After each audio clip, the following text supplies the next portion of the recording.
I'd like you to take a moment and think back to the last time you experienced hardship. Who did you reach out to? What thoughts were going through your mind? How did you manage to cope and overcome this suffering? My research focuses on these very questions. I'm interested in the relationship between reaching outward for social support and reaching inward with self-compassion. Once again, think about the people you reached out to. What material and psychological resources did your support network offer you? Social support can take many forms. It might look like relying on a friend for empathy, asking a colleague for advice, or a family member providing financial assistance. Reaching outward to our social networks has been found to protect against mental health difficulties, including depression and anxiety, while promoting resilience. But what about reaching inward? Self-compassion is often considered in 3 parts. Self-kindness is being kind and understanding towards yourself, rather than judgmental.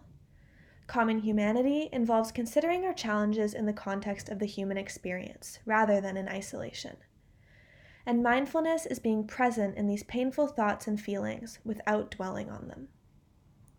Once again, think back to the challenge you faced.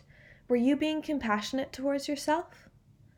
Like social support, self-compassion protects against mental health difficulties and promotes well-being, including life satisfaction and social connectedness. While these may appear to be separate coping mechanisms, it has been proposed that social support and self-compassion are functionally similar. Self-compassion can be viewed as a form of self-directed social support. Ultimately, both of these coping mechanisms foster community and empathy, framing suffering as part of the human experience. I wanted to find out more about the relationship between social support and self-compassion, and so I'm going to do a study on a group of adolescents who are undergoing the transition from elementary school to high school. This is a challenging time for many adolescents, with increased stress and mental health problems emerging. I hypothesize that social support in grade 7 will predict levels of self-compassion after the first term of grade 8. In other words, I expect that resources from our social network allow us to be more compassionate to ourselves when faced with challenges.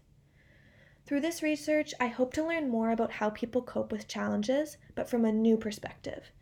If my hypothesis is correct, not only are social support and self-compassion related, but the resources offered by our social networks in fact predict our ability to treat ourselves with compassion when undergoing hardship.